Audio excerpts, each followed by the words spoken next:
আসসালামু আলাইকুম রহমতুল্লাহি ওবারাকাতু। আলহামদুলিল্লাহ, সমস্ত প্রশংসা আল্লাহ সুবহানাহু ওয়া তাআলার জন্য। অতঃপর দুরূদ এবং সালাম বর্ষিত হোক আমাদের প্রিয় নবী রাসূলুল্লাহ সাল্লাল্লাহু আলাইহি ওয়াসাল্লামের প্রতি। আজকে কুরআন ও বিজ্ঞান এই সিরিজের 56তম পর্ব, এবং আজকে আমরা আলোচনা করব চাঁদের নিজস্ব আলো আছে নাকি নেই, এ ব্যাপারে কোরআন কি বলে। আজকের ভিডিও শুরু করার আগে আরও একটি কথা আপনাদের বলে দিতে চাচ্ছি যে আপনারা অনেকে ভিডিও দেখেন, তবে ভিডিওতে লাইক করেন না, কমেন্ট করেন না, হ্যাঁ, আর অনেকে আছে চ্যানেলে সাবস্ক্রাইবও করেন না। হ্যাঁ, আসলে বুঝলাম না যে ব্যাপার ক্ষতিটা কী। ভিডিওতে একটা লাইক দিতে কোনো টাকা লাগছে না, তাই না? তো ভিডিওতে আপনি লাইক দেন, ভালো লাগলে লাইক দেন, ভালো না লাগলে ডিসলাইক দেন, আর কমেন্ট করেন একটা করে।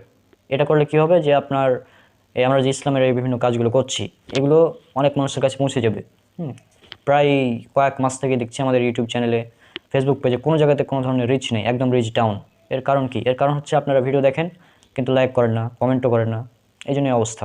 তো আপনারা ভালো লাগলে ভিডিওতে লাইক করবেন, না লাগলে ডিসলাইক করবেন, কিছু একটা করবেন। তো চলুন আমরা আজকের আলোচনাটি শুরু করি।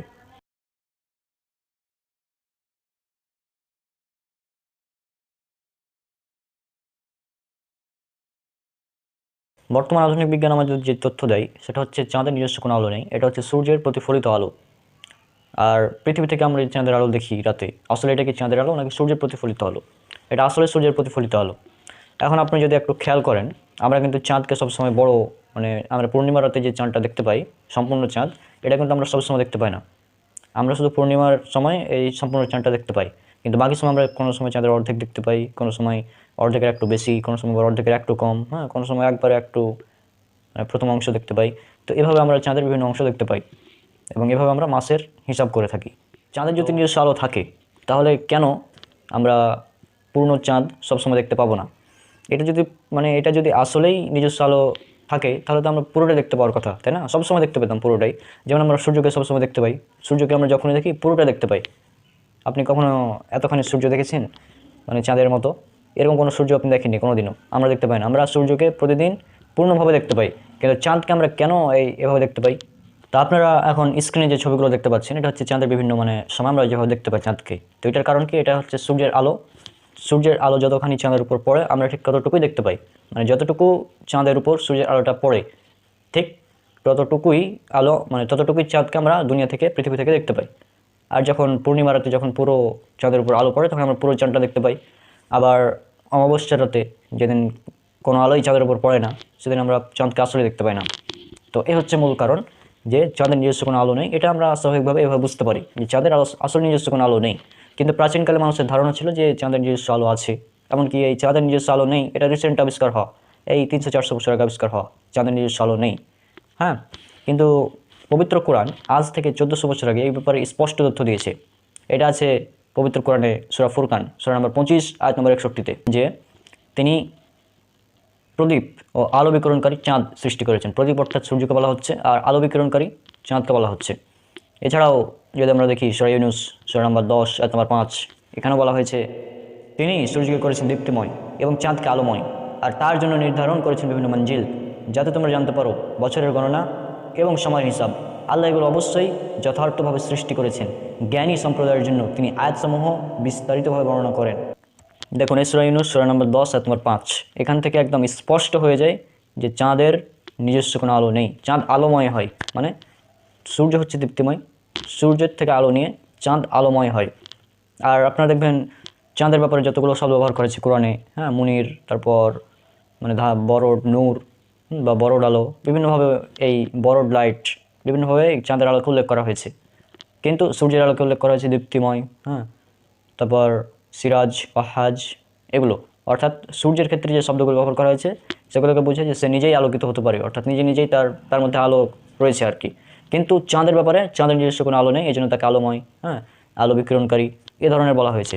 আলো বিকিরণকারী মানে কি? চাঁদের উপর আলো পড়ে, এটা চাঁদের উপর আলো পড়ে, আলোটা বিকৃত হয়, তার প্রতিফলিত হয় আলো।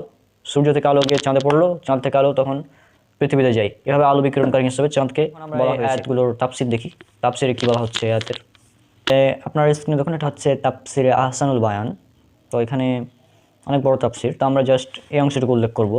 হ্যাঁ, যে সেটা হচ্ছে বৈজ্ঞানিকদের মতে সূর্যের নিজস্ব আলো আছে এবং আর চন্দ্রের নিজস্ব আলো নেই, বরং সূর্যের আলো থেকে আলো গ্রহণ করে থাকে ফাতহুল কাদির। তারপর আমরা সূরা ফুরকান সূরা নম্বর 25 আয়াত নম্বর 61, এটা যদি তাফসির দেখি তো এখানেও বলা হচ্ছে একই ধরনের কথা। সূরা ইউনূসের ৫ নং আয়াতের মতো এই আয়াতেও প্রমাণ হয় যে চাঁদের নিজস্ব কোনো আলো নেই। সুতরাং বিজ্ঞানের এই কথা বহু পূর্বেই কোরআনে প্রমাণিত হয়েছে। আমরা দেখব এবার সূরা ইউনূস সূরা নম্বর 10 আয়াত নম্বর 5-এর তাফসিরে ফাতহুল মাজিদ, যেটা আমাদের ডক্টর শহীদুল্লাহ খান মাদানী হাফিজাহুল্লাহর অনুবাদ করা তাফসির। তো আমরা সেখান থেকে এই আয়াতের তাফসিরটা দেখব যে তিনি কি বলছেন এখানে তাফসিরে। এই আয়াতের তাফসিরে কি বলা হচ্ছে আমরা এবার সেটা দেখে নিব, তাহলে আপনার আরও স্পষ্ট হয়ে যাবে ইনশাল্লাহ। তো চলুন আমরা আয়াতের তাফসিরটা পড়ি। উক্ত আয়াতে আল্লাহ তাআলা তাঁর ক্ষমতার পূর্ণতা ও সাম্রাজ্যের প্রমাণস্বরূপ বহু নিদর্শন সৃষ্টি করেছেন। সে সংবাদ দিচ্ছেন, আল্লাহ তাআলা মহান স্রষ্টা, তার প্রমাণ বহন করে এমন অনেক নিদর্শন তিনি পৃথিবীতে স্থাপন করেছেন। তার মধ্যে অন্যতম হলো চন্দ্র ও সূর্য। আল্লাহ তাআলা সূর্যকে করেছেন দীপ্তিময় এবং চন্দ্রকে করেছেন আলোকময়। কোরআনে সূর্যকে বুঝাতে শামস শব্দটি ব্যবহার করা হয়েছে, আবার সিরাজ শব্দটি দ্বারাও সূর্যকে বোঝানো হয়ে থাকে, যার অর্থ বাতি বা মশাল। অন্যত্র সূর্যকে আসামসা বলে উল্লেখ করা হয়েছে, এর অর্থ হলো প্রজ্বলিত বাতি। এখানে একই অর্থ বোঝানোর জন্য জিয়া শব্দটি ব্যবহার হয়েছে, যার অর্থ হচ্ছে উজ্জ্বল জ্যোতি। তিনটি বর্ণনা সবই সূর্যের জন্য উপযোগী, কারণ সূর্য নিজ দহন ক্রিয়ার মাধ্যমে প্রচণ্ড তাপ ও আলো উৎপন্ন করে। আর চাঁদকে বলা হয়েছে কমার, একে মুনিরও বলা হয়েছে, যার অর্থ স্নিগ্ধ আলো দানকারী। তাছাড়া চাঁদ হচ্ছে একটি নিষ্ক্রিয় জিনিস যা সূর্যের আলোকে প্রতিফলিত করে। চাঁদের এই বৈশিষ্ট্যের সাথে কোরআনের বর্ণনা হুবহু মিলে যায়। কোরআনে একেবারের জন্যও চাঁদকে সিরাজ, ওয়াহাজ বা জিয়া হিসেবে এবং সূর্যকে নূর বা মুনির হিসেবে উল্লেখ করা হয়নি।